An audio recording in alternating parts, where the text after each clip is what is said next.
warahmatullahi wabarakatuh. Waalaikumsalam warahmatullahi wabarakatuh. Selamat pagi teman-teman. Selamat pagi juga, Bu. Oke. Bagaimana kabar kalian hari ini? Alhamdulillah sehat. Pada pertemuan kali ini waktunya membahas tentang teks cerpen. Sebelum pembelajaran kita mulai, mari kita membaca doa terlebih dahulu supaya tidak ada halangan suatu apapun. Berdoa mulai.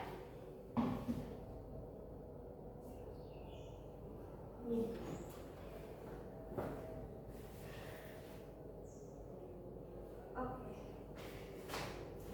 Jadi sebelumnya kalian sudah tahu nggak sama teks cerpen? Tahu, Bu. Ya, Tahu. karena kan ini mungkin sudah diajarkan pas waktu SMP atau SD bisa. Iya. Nah, yang pertama itu menjelaskan itu pengertian. Tahu nggak kepanjangan dari cerpen? Cerita pendek. Nah, cerpen atau cerita pendek adalah karya sastra berbentuk prosa naratif yang menceritakan satu peristiwa utama dengan jumlah tokoh terbatas dan alur yang relatif singkat. Jadi cerpen itu biasanya itu tokohnya itu terbatas karena kan dia cerita pendek, tokohnya terbatas, alurnya juga relatif singkat. Nah, cerpen biasanya dapat dibaca sekali duduk dan mengandung pesan atau nilai kehidupan tertentu yang ingin disampaikan pengarang kepada pembaca. Sampai sini paham nggak tentang pengertian cerpen atau kurang? Sudah paham, Bu. Sudah paham. Oke. Nah, setelah mengerti pengertian cerpen tadi yang sedikit saya jelaskan, yang kedua ada struktur teks cerpen. Struktur teks cerpen yang pertama itu adalah orientasi. Orientasi itu bagian awal yang berfungsi untuk memperkenalkan unsur-unsur penting seperti tokoh, latar tempat, latar waktu, dan situasi awal. Pada bagian ini, konflik itu belum muncul karena masih pengenalan, tetapi pembaca mulai mengenal kondisi awal tokoh. Jadi di orientasi ini menceritakan kondisi awal tokoh. Yang kedua ada komplikasi. Komplikasi merupakan bagian ketika konflik itu mulai muncul dan berkembang. Konflik bisa berupa pertentangan batin tokoh, konflik antar tokoh, atau konflik tokoh dengan lingkungannya. Bagian ini tuh biasanya cerita karena menentukan ketegangan dan daya tarik cerpen. Bagian ini biasanya itu menjadi inti cerita karena menentukan ketegangan dan daya tarik cerpen tadi, karena sudah mulai konfliknya itu sudah mulai muncul dan berkembang. Nah, setelah ada konflik pasti ada yang namanya penyelesaian, itu namanya resolusi. Resolusi itu bagian penyelesaian konflik. Pada tahap ini masalah yang dialami tokoh itu mulai menemukan jalan keluar. Ya, penyelesaian bisa bersifat bahagia, sedih, tragis, atau terbuka. Terbuka itu maksudnya menggantung. Jadi pas endingnya itu nggak sampai selesai itu. Nah, yang keempat atau yang terakhir itu koda. Koda ini sifatnya opsional. Ngerti sifatnya opsional? Berarti jika dibutuhkan aja. Iya, boleh ada, boleh tidak. Nah, koda ini merupakan bagian penutup yang biasanya itu isinya amanat atau perubahan sikap dari tokoh. Jadi misalnya tadi di sebelumnya itu dia antagonis, nanti dia bisa tobat jadi protagonis.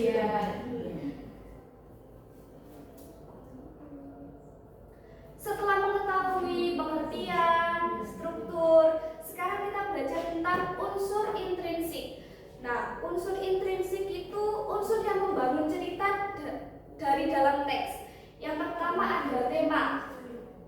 Tema adalah gagasan pokok atau ide utama yang mendasari cerita. Jadi tema itu bisa berupa persahabatan, cinta, politik, sesuai apa yang mau kamu tulis, apa yang kamu sukai. Jadi sebelum mau menulis cerpen harus tahu dulu temanya ya. Yang kedua, tokoh dan penokohan. Ini beda. Kalau tokoh itu pelaku dalam cerita, tapi kalau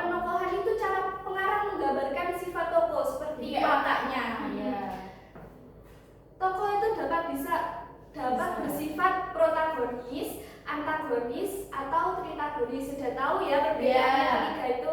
Iya. Dari SD itu sudah dijelaskan. Yang ketiga itu ada alur.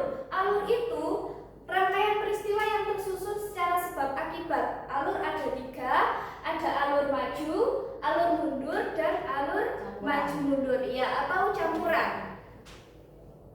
Yang keempat itu ada latar. Latar itu juga ada tiga. Ada latar tempat, latar waktu, dan latar suasana. Yang kelima ada sudut pandang. Nah, sudut pandang ini cara pengarang menyampaikan cerita. Misalnya sudut pandang orang pertama jadi pakai aku, atau kalau orang ketiga itu pakai dia. Yang terakhir ada amanat. Amanat itu pesan atau nilai yang terkandung di dalam cerita. Pesan yang disampaikan pengarang kepada pembaca.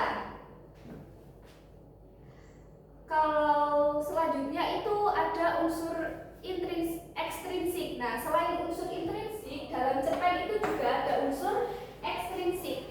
Unsur ekstrinsik itu unsur-unsur yang di luar teks yang mempengaruhi terciptanya karya sastra.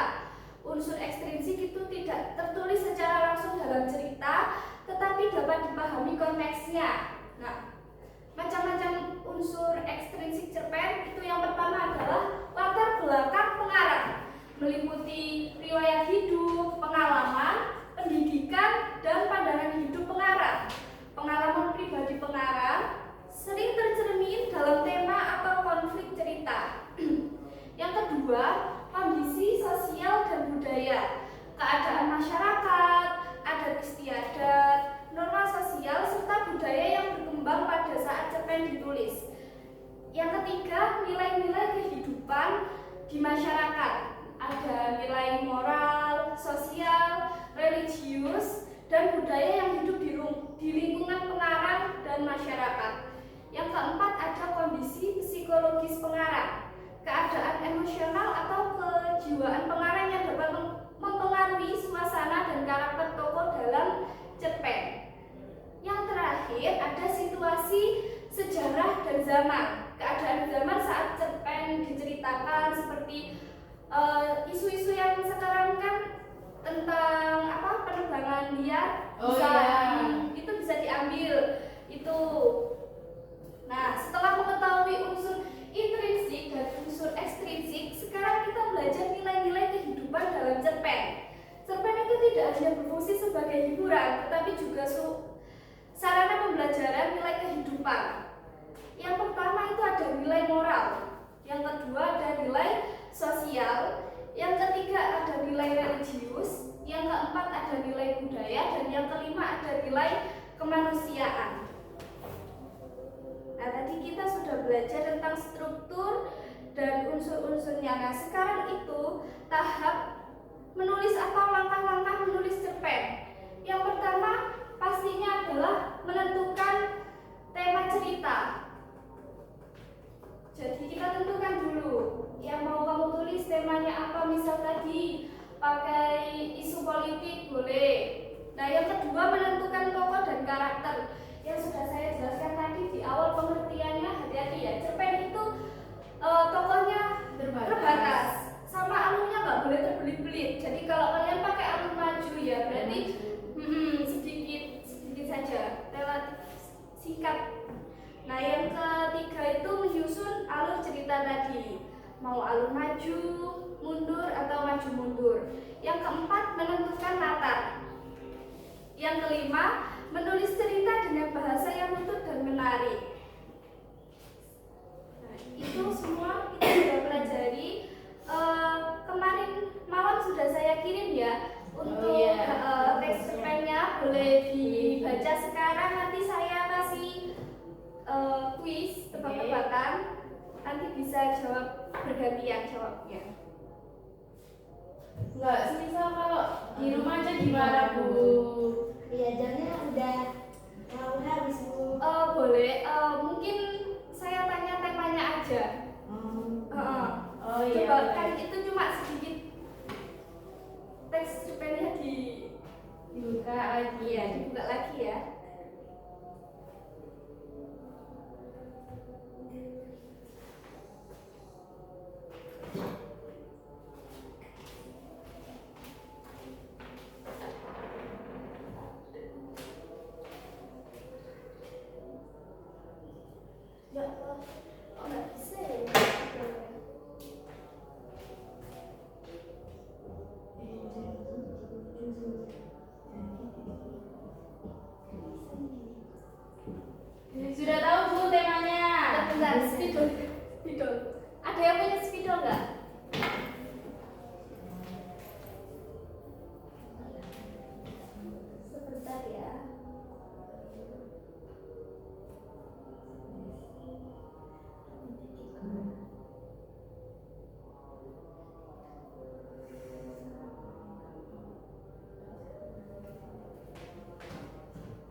maju yang tahu temanya. Ayo, siapa yang berani maju? Katanya mau cepet-cepet pulang.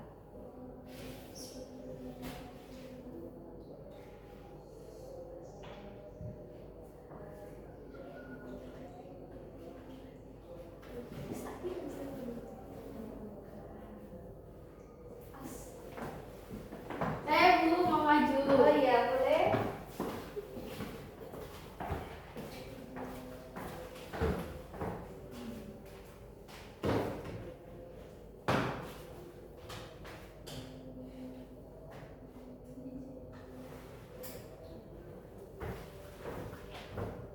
Berhubung ini kan janji ya Bu, jadi pasti ada ini cinta. Terus di ujung itu kayak di ujung berarti kan kita menunggu gitu kan. Di ujung berarti kayak penantian mungkin. Boleh. Ini saja Bu temanya. Oke.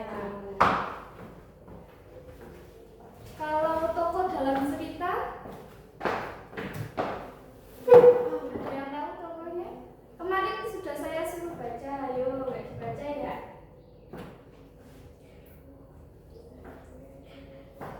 Ya sudah saya kirim di grup. Pokoknya ada Aluna. Arya. Arya, tokoh tadi kan pelaku, penokohan wataknya. Aluna seperti apa? Penyabar. Kalau Aluna, kalau Arya sederhana dan bertanggung jawab. dan bertanggung jawab. Oke. Untuk ekstrinsik sama unsur intrinsik yang belum kita bahas hari ini, maksudnya yang sudah kita bahas hari ini, kalian cari ya Iya, di Bu. rumah, nanti ditulis saja di buku tulis, terus dikumpulkan pada pertemuan selanjutnya. Oke, baik, itu saja yang dapat saya sampaikan. Saya mohon maaf apabila ada kesalahan kata. Akhirul kalam, wassalamualaikum warahmatullahi wabarakatuh. Waalaikumsalam.